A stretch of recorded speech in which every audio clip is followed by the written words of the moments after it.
Hey guys, welcome back to Nerd Impact. It's been a while. We're going to start off with our return by talking about some Superman and Lois. Superman and Lois went on hiatus a while back after episode 5, so we got episode 6 and 7 to return to here. The first episode 6, Broken Trust, and 7, Man of Steel. So, Nick, where were we left at the end of episode 5? That was Tag was going after Jordan. He blames him for the issues that he's having now with the abilities, not being able to control himself. He feels like he's lost his life. He kind of did. Yeah, and he thought that he figured that it came from Jordan because there's a video going around where you can see Jordan causes the fire to explode, and there's something yellow that bursts out the fire and hits Tag. Well, I don't think the video was all that clear because, Sarah looked at it and she wasn't totally convinced. Well, it was clear enough that Tag looked at it and he thought that something was going on. Yeah. So this, again, we'll do it the way we always do it. We're going to talk a little bit about what happened in the episode, only to talk about what we enjoyed about the episode. So I think, Nick, there was a scene that we really want to get to that you and I both really enjoyed that all kind of predicates on this idea that, Jordan's having some trouble and he wants to play football in this big game because it's against Metropolis. Mm-hmm. He has some problems earlier in the episode, but only his brother Jonathan knows about it. That he's in the hallway, right? And something happens that pisses him off, and his eyes start to glow, and then Jonathan kind of talks him down. Daddy Superman questions him if he's doing okay, and if he's okay to play in this game, and they both swear that he is. Jonathan's kind of defending him, but he also takes him into the shed and shows him this big log that looks like it's from like a big oak tree or something. Mm-hmm. And there's all these little baby Clark Kent fist prints all over it. And at the end of the scene, there's a little baby Jordan fist print in it. Yeah, so, Clark's dad gave him that log to punch to teach him, how to control his strength. So he allowed Jordan to do the same. First, Jordan hurts himself doing it, but then Clark teaches him how to punch right, which I thought that was great. And then that's when Jordan finally leaves a dent. Yeah. So he lets him go into the football team. But Nick, he starts to have a little freak out on the field.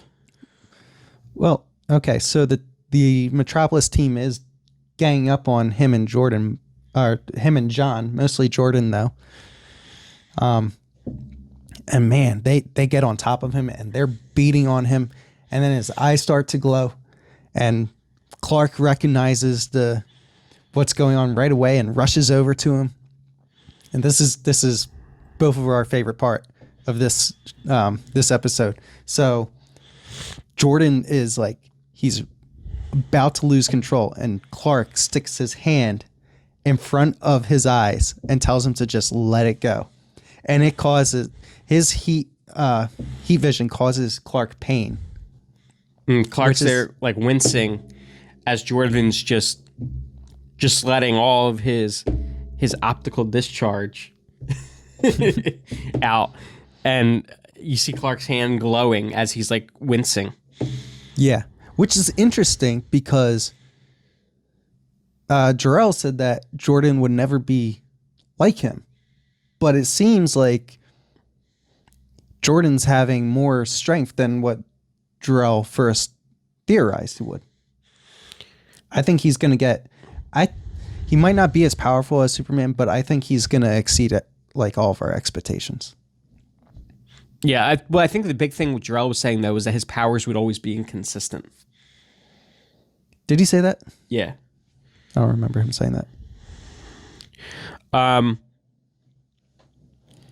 But yet, but Clark also, so another really cool scene, and I go back and forth and like this, the stranger, is he right to be a little worried about Clark?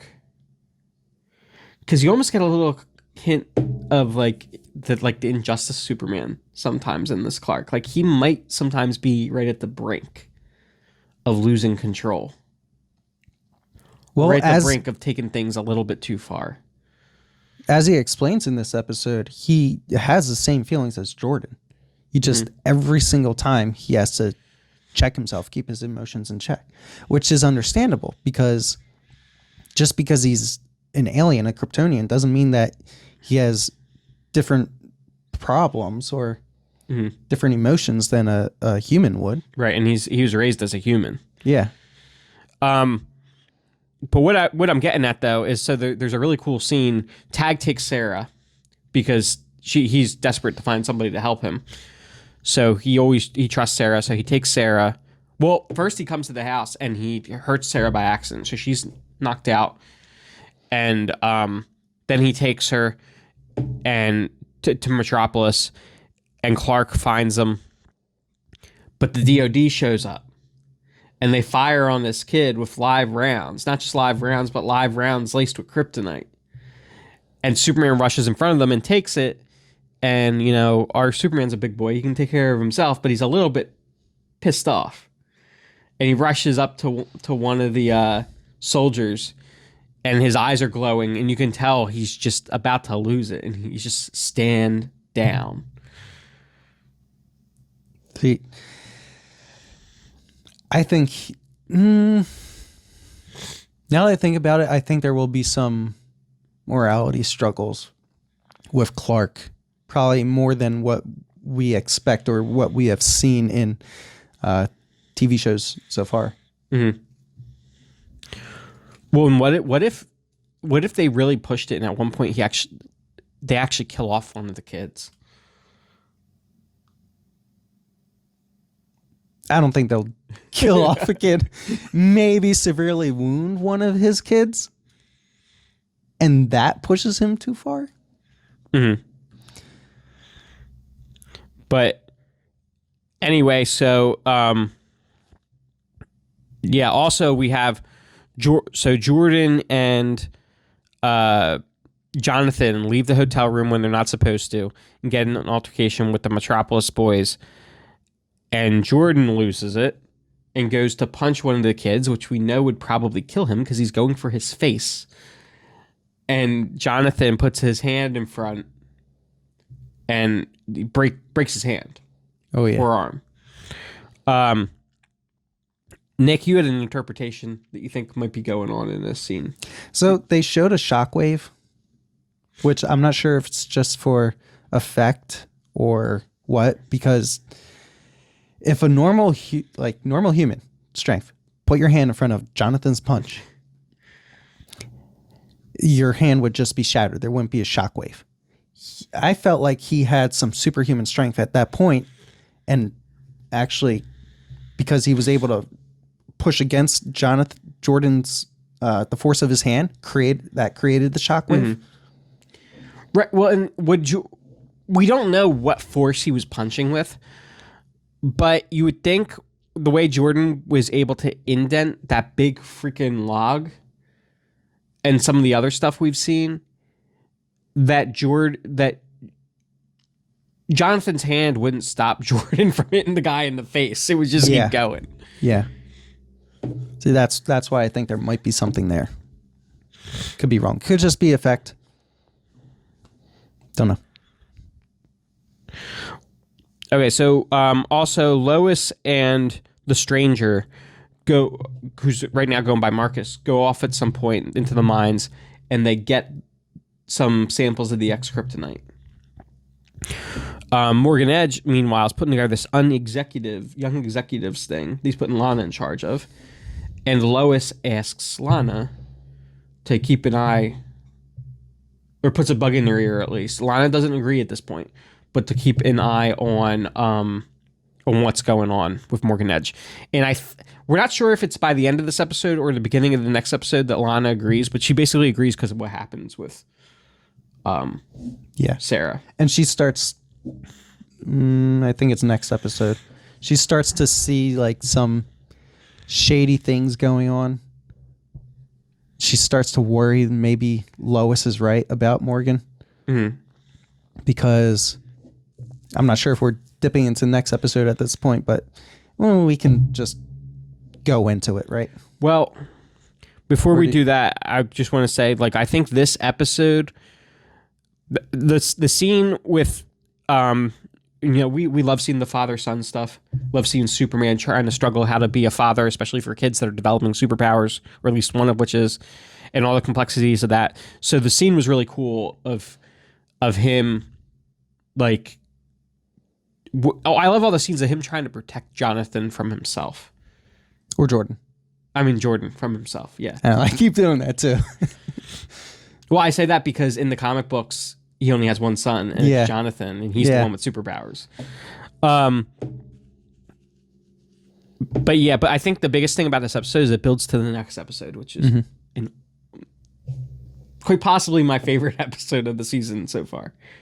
Well, it takes place right where season 6 or episode 6 leaves off. Go ahead. I mean, Jordan. Yes, Jordan starts having severe headache. He's on the ground, like rolling back and forth, covering his head, and I think he even foams at the mouth at one point in that scene at the end of the episode. Like, it looked like he was having a seizure. Because he was shaking. Clark uses like his X-ray vision, looks in his head and sees like all these synapses and stuff firing, almost like a seizure. Like he just everything was just poof. And so he rushes Jordan extremely quick to the Fortress of Solitude and then plugs in the Sunstone. Oh, this is episode 7 now. Episode 6 ends up with him carrying Jordan off. Episode 7 starts with him arriving. These literally could be watched as one giant episode. Yeah, that's basically what I did last night. Oh, you rewatched this? I watched episode 6 and then I watched episode 7 with Mom and Jeff. Okay. So starts off with him arriving at the fortress, just goes straight in. He doesn't even land at the entrance. He just goes straight in. Flies in, lays Jordan down, brings the Sunstone into the pedestal, and Drell's giving him like a checkup, giving Jordan a checkup. Dr. Holograms says his super hearing's kicking in, and Clark asks, how do we deal with it? And he tells Clark, he's just going to have to figure it out on his own, or learn to control it like you did. Yeah, learn to control it like he did. There's no easy way. Clark said it took him weeks. 2 weeks. 2 weeks? Yeah. So then Jordan's wearing the headphones and which, let's talk about that for a second, because I want to know if you can hear. I don't know if it's so powerful that he can hear everything on Earth like Clark, but he can hear everything that's going on at the school, everything that's going on like later in the episode when his dad's, however, knows how far away. He's hearing through buildings, through concrete, through all this stuff. Earmuffs are not, I don't care if they're sound canceling. They're not going to keep him from hearing everything. Well, he was able to hear his dad through it. I think it just dampened it enough that he could. That wasn't as painful? Yeah. I still think it's a little weird. I don't know. Are there other Kryptonian earmuffs? I had the same thought because it just jumps from them at the fortress to them at the house, and he has them. So did he get them from holograms? Did he grab them out of the fortress? We're going to need these special Kryptonian sound canceling earmuffs. Maybe. Maybe he had to use them as a kid, and they got some special made for him and gave him to Jordan. So we get some more of the cool father-son stuff in this episode with so Clark has Jordan at the table and he's using the faucet, the leaky faucet, to try to train him. He has to focus in on one sound at a time. Mm-hmm. Right. Clark can control his hearing. He doesn't need to hear everything at once. Yeah. So takes him a few times. Well, I don't think he really does it with the faucet. No, he doesn't. He doesn't do it with the faucet. He walks off and says, "We'll try again tomorrow." To Clark. Clark's a little bit, he wants him to keep trying. He wants him to get better. Mm-hmm. But yeah. Then we see Jordan off on his own, he's standing by the clock and he tries to do it on his own. Takes off the headphones and tries to just listen on the clock, and too much. When he finally achieves it, though, it's because he looks at his phone and he sees Sarah's picture, and he's able to focus in on her voice. But he hears some things with Jonathan that sound kind of like Jonathan's hitting on her, but I think Jonathan's just trying to be nice. Yeah. I mean, so Jonathan's ran into another girl there that he's got a little interest in. Yeah. But also, Sarah is she makes friends with everybody, in my opinion, because, Tag was saying that she's his friend. He trusts her. She made friends with Jordan. Now she's making friends with Jonathan. Mm-hmm. She's just friendly. Anyway, let's talk about the meat and potatoes of this episode, though. We got some stuff going on with the stranger. Some cool flashbacks. Yeah, we got some flashbacks. We know from a previous episode that him and Lois are married in his universe. Mm-hmm. We know that it seems like Superman wasn't always... Oh, let me step back. They have a daughter who he calls Natbug, which I'll get into what that means in a little bit. But they seem to indicate that Superman was a savior of that world too. And Lois had some kind of close relationship with Superman. Obviously not a romantic one in that world because she's with... Oh, I almost said it. Because she's with the stranger. Mm-hmm. But so they're surprised when they see Superman, like I think I see him right out the window, right? Yeah. Comes down, and then all these other Kryptonians come down. And basically what we get when they start destroying all these buildings is that Superman in this universe... I just had a thought. We'll get to it later. Okay. Superman in this universe is basically Omni-Man, if you've seen Invincible. Because he came to Earth, but he apparently came to Earth to prepare it for conquest, is what it seems like. That's what I'm getting at this point. I'm not sure. Well, he brought a bunch of other Kryptonians, and they're... See, that's where my other thought comes in. Oh, maybe they're not... Oh. Edge. Yeah, maybe. Because we know Morgan Edge it had some kind of role in that world, too. And what is the stranger going after, like, almost as soon as he comes into this world? The ex-Kryptonite. Right. And he clearly already knew what it was and was familiar with it. Yeah. I think those other people weren't Kryptonians. I think they were maybe humans made Superman-like. And I think maybe... Superman's under some kind of mind control? Superman was turned somehow. And I think we're going to get to see that Superman again in this series. Against our Superman. Against our Superman. Okay, well... Huh. Yeah, because he said that a lot of things in his world were the same. I'm talking now about the trailer for episode 8. In the trailer for episode 8, the stranger says that that things that were happening in his world are already happening in this world. Edge. Yeah. But anyway, so let's flash back to our reality. What? Our reality. Or their reality. I just inject myself into the arrow. They come back to the regular Arrowverse reality, and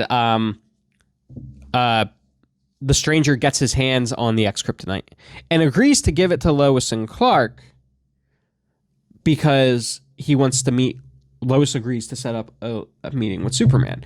I also find it interesting that he's sitting there, I think before this episode, at least I was under the impression that the stranger, or Captain Luthor, or whatever you're calling him at this point, thinks or knows that Clark is Superman. I thought that. But he clearly doesn't, because he sees him in the trailer and he's like, oh, this guy's of no concern. Yeah. So he does not know that Clark is Superman. Those glasses fool a lot of people. Including his sons. Including his sons. We've seen Superman. You're not him. Anyway, so we get... So yes, that happens. They set up the meeting, and Superman goes to meet with the stranger.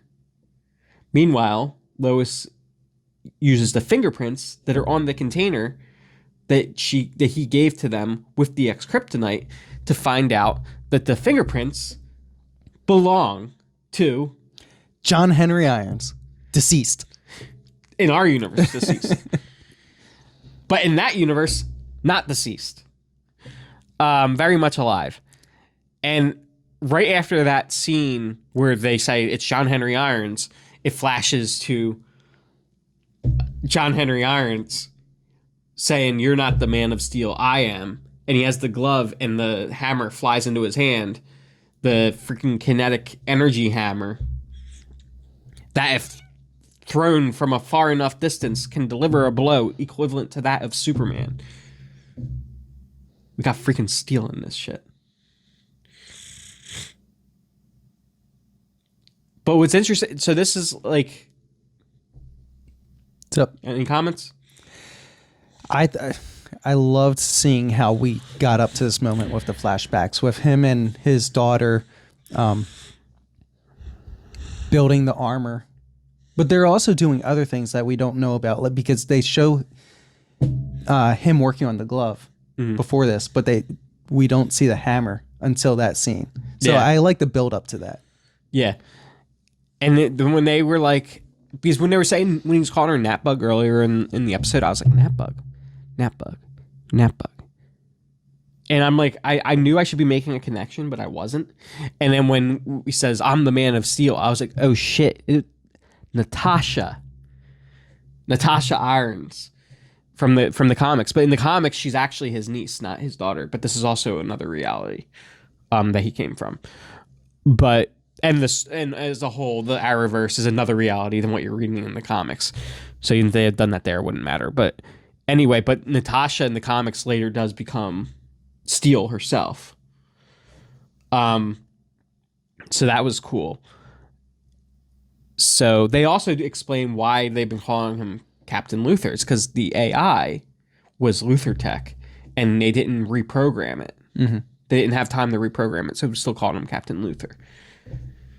I really thought it was just a Luthor from another universe with a different face at first. Yeah, kind of like what we've seen with like Brandon Routh portraying. We've seen that a few times where like other characters have looked like other characters. They're their doppelganger, but they're actually this other character. I thought that too for a second. I was like, oh, well, in that universe, maybe John Henry Irons was adopted and raised as Lex Luthor or something of that nature. Or he's just Lex Luthor and he looks like John Henry Irons. No, he is John Henry Irons. He is just John Henry Irons. And the AI thought that he was Lex Luthor. Just because it wasn't reprogrammed yet. John Henry uses red light automotive bulbs. he installs red light lamps on the RV. Mm-hmm. But he also had lamps not on the RV. Right, but they were all like plugged into one grid. Okay. That's I thought there was a little plot hole there. No, because so Jonathan and Jordan hears what's going on. Jonathan and Jordan drive there. Jordan gets out of the car and is immediately like subdued by the red light. Got a little bit of problem with that I'll talk about in a second. But Jonathan's not. Grabs the hammer. Oh, by the way, Steele's out of commission at this point because they hit him with the car. Jonathan gets out and he finds the hammer. He's dragging it with one hand. He's dragging the hammer because it's very heavy, and then he takes both hands. I'm emphasizing the two hands because me and Jake were debating about this. Jake thought that he swung it with one hand.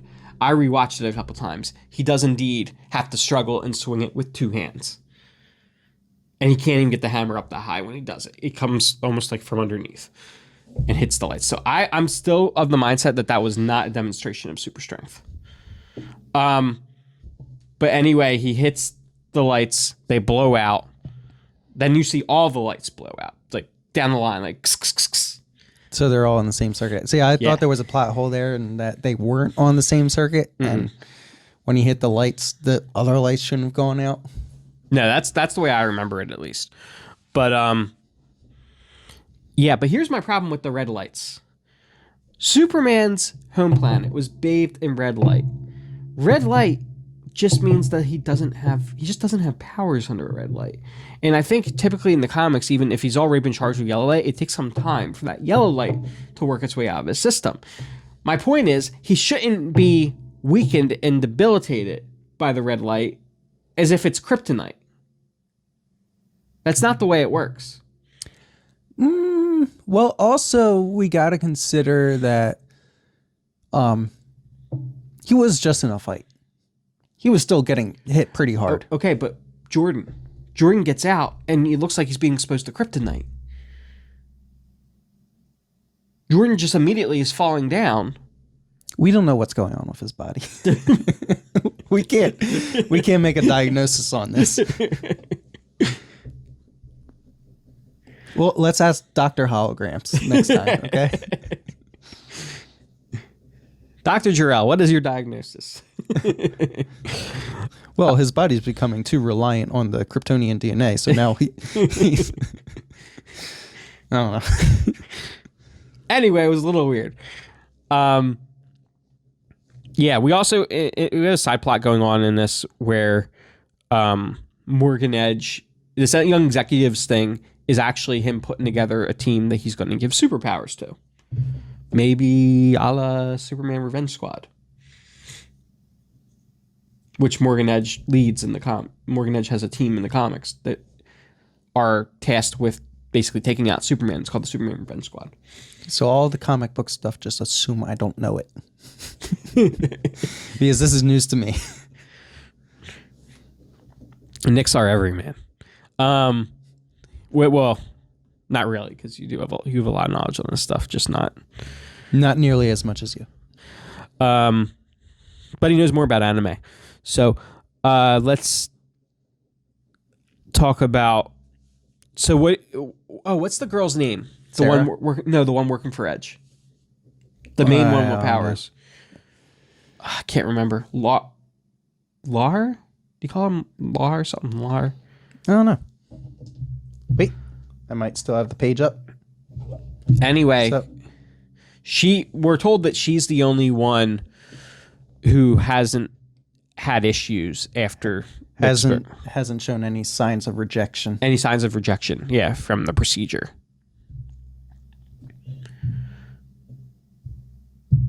Keep going. I'll get this eventually.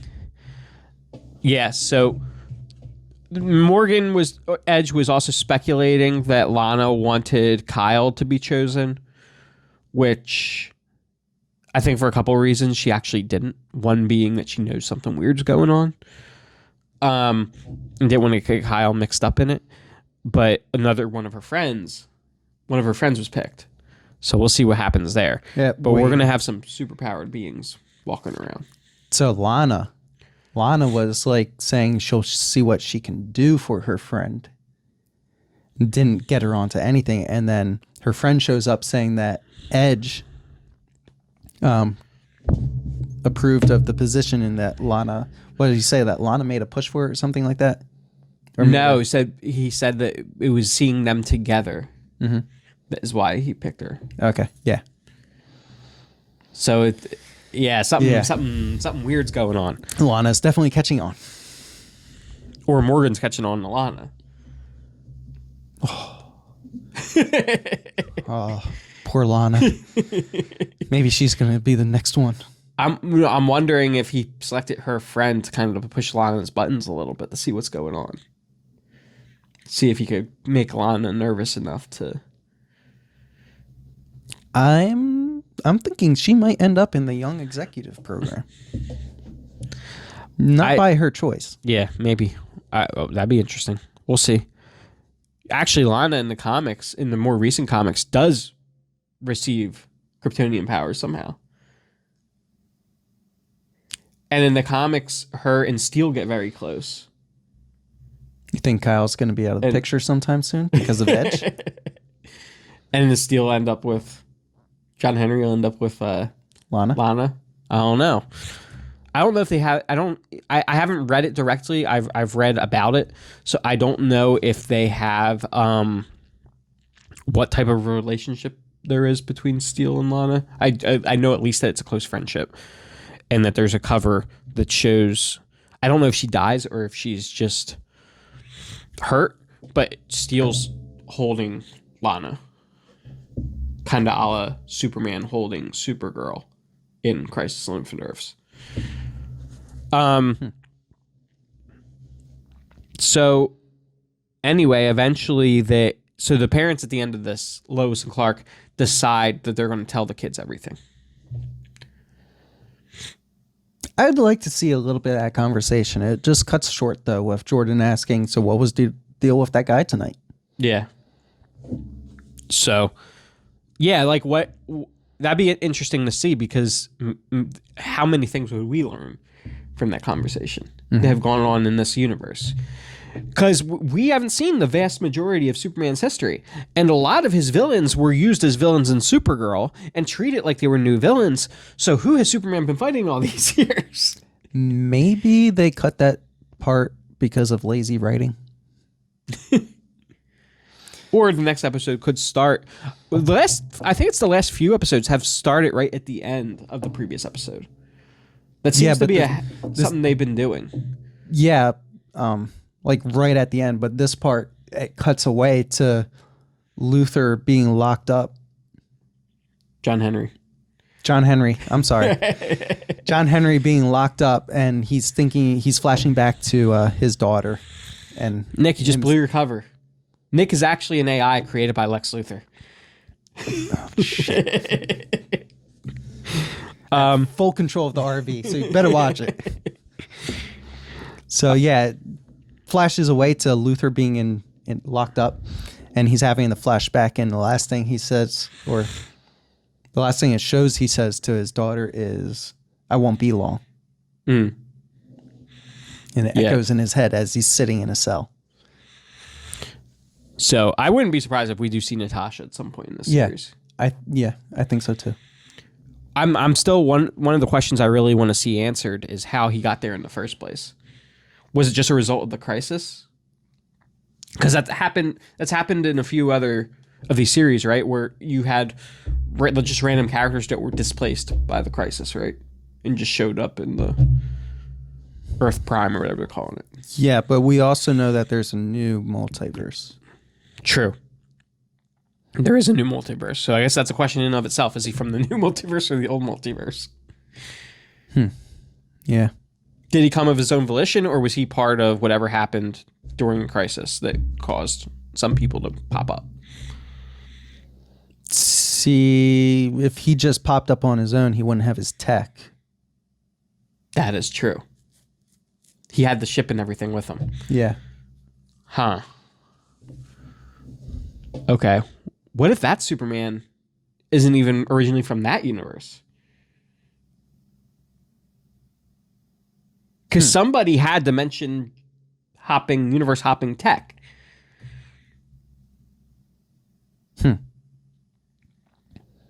Maybe it was also an accident.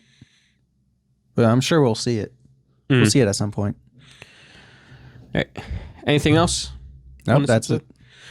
All right, guys. Don't forget to like, comment, and subscribe on YouTube as well as Facebook. Until next time. Spacebook. Facebook. Until next time. Stay nerdy.